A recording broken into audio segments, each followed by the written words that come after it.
Mijole te abolochie.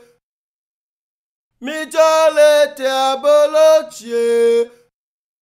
Sumajole oya. Mijole te abolochie. Ok, je m'appelle Marie Pionnéné. Je viens de la Côte d'Ivoire. Je suis mariée, mère de 5 enfants. Ça fait 3 ans que je vis au Canada. J'ai eu beaucoup froid parce que je ne savais pas à quoi je m'attendais. J'ai eu beaucoup froid.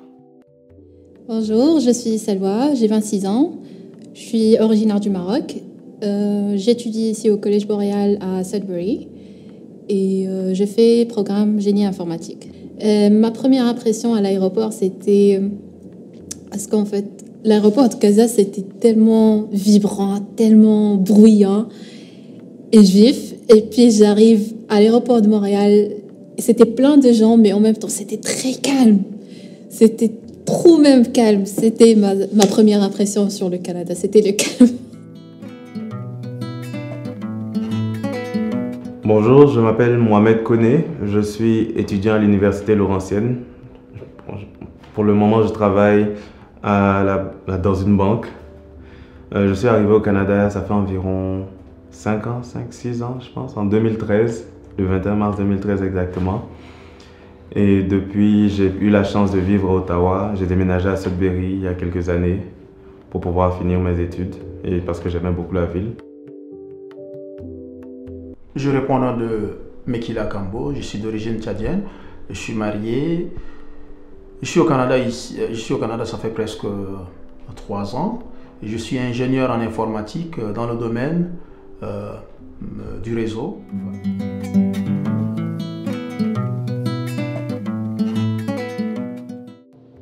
Ok, je suis sœur Marie Turcotte, une sœur de l'Assomption. J'ai travaillé toute ma vie comme travailleuse sociale dans des agences sociales en Ontario, surtout dans le Nord Ontario. Puis, depuis que j'ai pris ma retraite officielle il y a une dizaine d'années, je travaille surtout maintenant comme bénévole avec toutes les familles d'immigrants qui nous arrivent, surtout à Sudbury. Alors, chaque personne, chaque immigrant qui est ici au Canada, d'une manière ou d'une autre, a rencontré des difficultés. Certaines personnes peut-être n'ont pas rencontré ces difficultés, d'autres par contre l'ont rencontré. Et moi principalement, je n'ai pas rencontré les mêmes difficultés que les autres. Mais cependant, il convient de te faire mention de certaines choses qui sont très importantes pour que les autres immigrants puissent aussi le savoir, pour ne pas se heurter à ce genre de difficultés. Et nous aimerions faire comprendre des choses très importantes. Parce que quitter sa terre natale et se retrouver loin de ses racines est un très grand défi. Il est très, très important de comprendre qu'on parle du Canada, on parle du bilinguisme. L'anglais est la langue principale. Le français devient un atout. Et c'est pourquoi, en tant que francophone, si on fait le choix de s'installer à l'Ontario, c'est déjà un bon choix.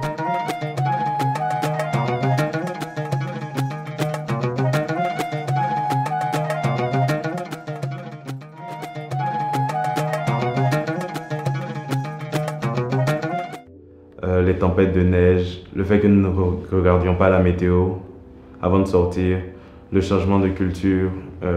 Nous étions vraiment en mode touriste les premiers jours, donc c'était compliqué de pouvoir sortir et vraiment la gestion de l'argent n'était pas la meilleure, aussi au niveau du travail. Quand on entend qu'il y a beaucoup de travail, c'était un peu difficile parce qu'en arrivant ici, on nous dit qu'il y a beaucoup de travail, mais la vérité est qu'il y a du travail pour les gens qui sont diplômés d'ici. Les compagnies préfèrent recruter les gens qui sont diplômés d'ici. Et ça, c'est un fait que je comprends, mais c'est vraiment pas la même réalité qu'on avait dans notre pays ou dans d'autres pays d'Afrique, dans d'autres pays d'où certaines personnes viendraient. Donc c'était une autre réalité. C'était vraiment un choc parce qu'il y avait nos attentes et il y a eu un retour à la réalité qui était vraiment rude, mais on a su s'adapter. En ce qui concerne la viande, par exemple, autant que musulmane, j'ai besoin de trouver de la viande halal. Ça, c'est pas évident de trouver comme à chaque fois que je fais mes courses. le manque d'informations au début. Je ne savais pas où aller. Il fallait toujours demander aux gens. Des fois, ils savent, des fois, ils ne savent pas. Et puis, petit à petit, c'est comme ça que je commençais à savoir où aller. Les choses qui m'ont choquée ici à Sudbury, c'était le transport. Je m'attendais à ce que le Canada ait comme un transport très développé. Mais apparemment, ce n'est pas le cas dans toutes les petites villes. Donc voilà, le système de bus ici, c'est pas le meilleur.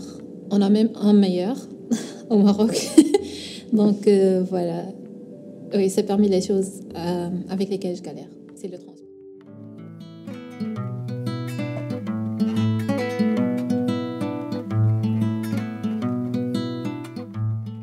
Bon, premièrement, j'ai rencontré plusieurs difficultés. Par exemple, à l'école, j'ai vu beaucoup de racisme à l'école et le froid surtout, et aussi parler l'anglais, parce que je ne parlais pas l'anglais, je ne parle même pas l'anglais. Donc quand je me retrouve dans les malls, dans les supermarchés, j'avais des difficultés pour faire comprendre et j'étais vraiment comme perdue et ça me fatiguait beaucoup. J'ai vu mon mari qui allait à l'école. Quand il est arrivé ici, il partait au collège et il a fait des programmes vraiment qui n'étaient pas vraiment avantageux pour lui parce que à la longue, on a vu que c'était pas vraiment. Donc, il a dû reprendre plusieurs fois.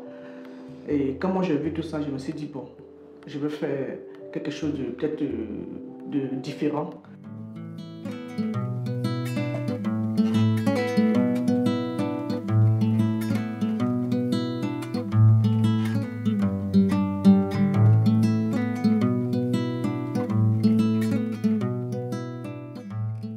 Pas vraiment d'informations, on a eu un retour à la réalité parce que nous venons avec un bagage culturel qui est différent du bagage canadien.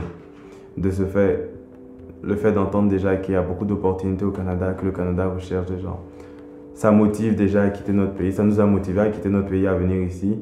Ce que nous ne savions pas, c'est que il fallait nous refaire les qualifications. Donc même pour mes parents, ils ont dû refaire leurs qualifications malgré leur âge avancé. C'est vraiment difficile pour mon père déjà qui était directeur dans une grande société et ma mère qui était pratiquement à la retraite.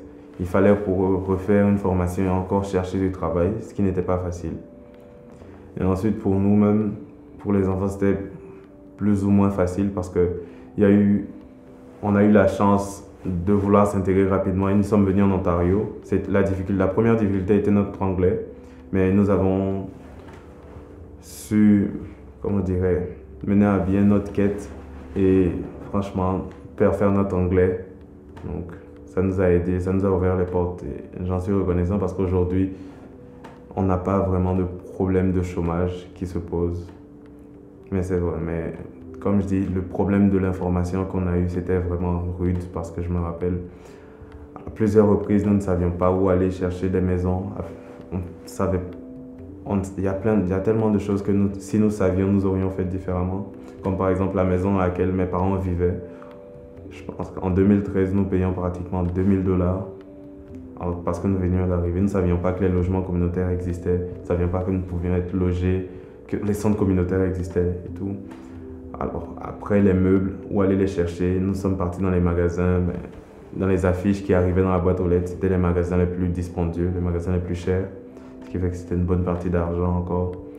Ensuite, il fallait se déplacer, il fallait une voiture. Les voitures, nous ne connaissions pas, les voitures canadiennes. La première voiture, c'était compliqué. Franchement, le manque d'informations était vraiment difficile. Le manque de personnes, ressources aussi. Parce qu'avoir une personne qui vous dirait « Ok, vous pouvez faire ça, vous avez ça », ça aide. Mais nous n'avions pas. Nous sommes vraiment venus à l'aventure et c'était vraiment compliqué.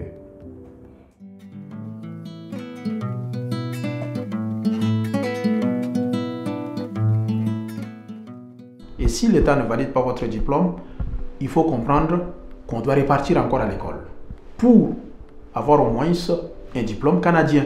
Et si on n'a pas le diplôme canadien, au lieu de vivre, on risque de survivre. En tant qu'immigrant, il est très important de se familiariser avec la loi. Quels sont mes droits? quels sont mes devoirs, qu'est-ce qui est permis, qu'est-ce qui est interdit. Ce sont des choses très importantes à toujours les connaître.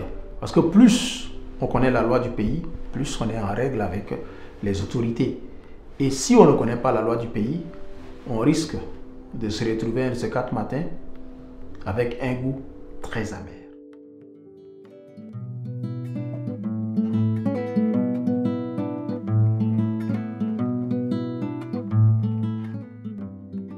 C'est souvent comme des étudiants qui viennent avec un permis d'études, puis lorsqu'ils deviennent résidents permanents, ils font venir leurs femmes et leurs enfants. Alors, c'est sûr qu'avec la Société de la Saint-Vincent-de-Paul, on les meuble.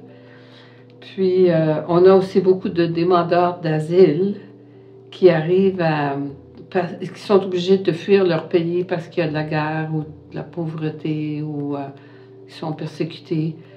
Alors, ils arrivent à Montréal ou à Toronto, puis ils vont dans des refuges. Puis là, les refuges, une fois qu'ils ont trouvé des logements subventionnés à Sudbury pour eux, ils m'appellent, puis ils me disent « Telle famille arrive tel jour à Sudbury, pouvez-vous vous en occuper? » Alors là encore, on s'occupe que leur maison soit prête et qu'il y ait tout ce qu'il faut de base pour s'installer avec leurs enfants. Disons que moi, je suis probablement la première personne qui est en contact avec eux autres quand ils arrivent dans la ville. On les meuble, puis après ça, ils prennent une étape à la fois. Disons qu'il faut qu'on enregistre leurs enfants à une école. Alors, on leur indique c'est où l'école la plus proche, soit catholique ou publique, de quelle langue ils veulent avoir l'instruction de leurs enfants. Ensuite, on fait un pas à la fois. C'est quand ils ont des questions, ils vont appeler, ils vont dire, puis là, on les dirige vers la ressource qu'ils ont besoin. Il faut se mettre dans la peau de ces gens-là. Là. Ils ne peuvent pas tout apprendre du jour au lendemain, puis il faut être patient avec eux autres, parce que, puis avoir la compassion, parce qu'ils ont passé ils ont passé à travers tellement de difficultés. Surtout, dernièrement, toutes les familles qui passent la frontière, là, qui s'en viennent à Toronto, qui passent 3-4 mois dans un refuge sans savoir dans quelle ville ils vont aboutir, qui arrivent ici avec seulement leur valise, qui ont tout à apprendre. Moi, je les trouve admirables. Puis, j'en parle à la mesure du possible à tout le monde pour leur faire comprendre ils ont beaucoup besoin de notre support et de notre compassion. Puis, ils vont apporter beaucoup à la société, aux gens qui disent « Ah, ils vont prendre nos emplois ». Il y a de la place au Canada pour tous eux autres.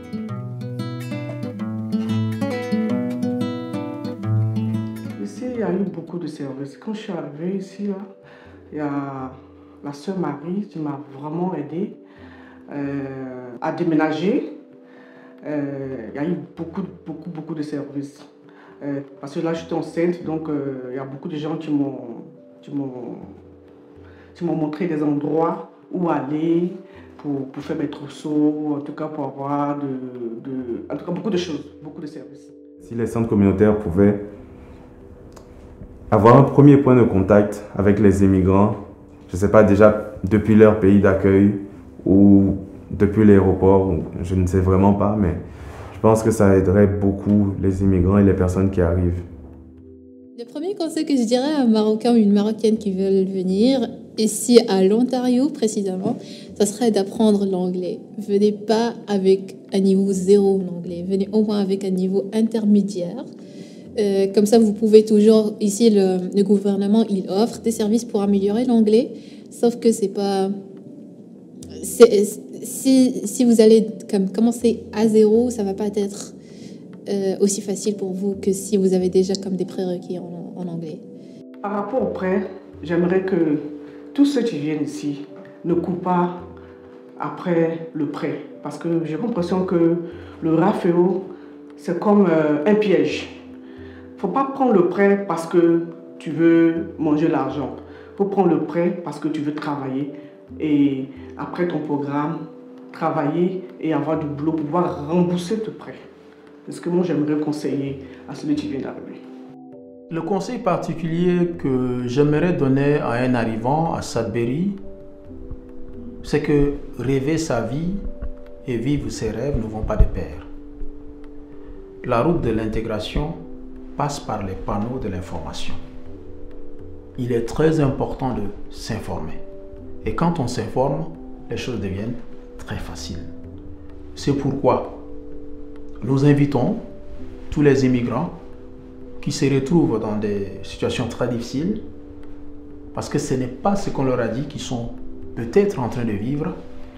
On les conseille, on les suggère de se rapprocher toujours des centres d'accueil, des services d'immigrants, pour que les choses leur soient un peu faciles.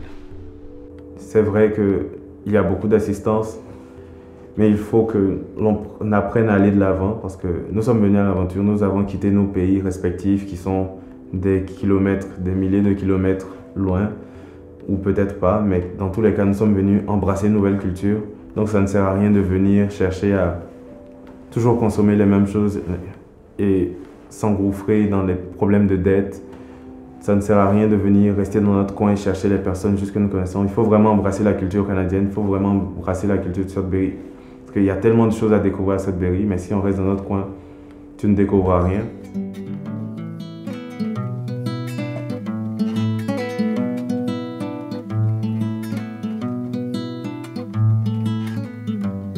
Chaque personne a une valeur. D'où que je viens, j'ai une valeur. Et quand on vient maintenant au Canada, on a ce problème qui se pose avec acuité. Les choses changent. Le mode de vie change. Et il est très important qu'on grave dans sa tête qu'on risque de ne pas vivre la même chose qu'on vit chez soi.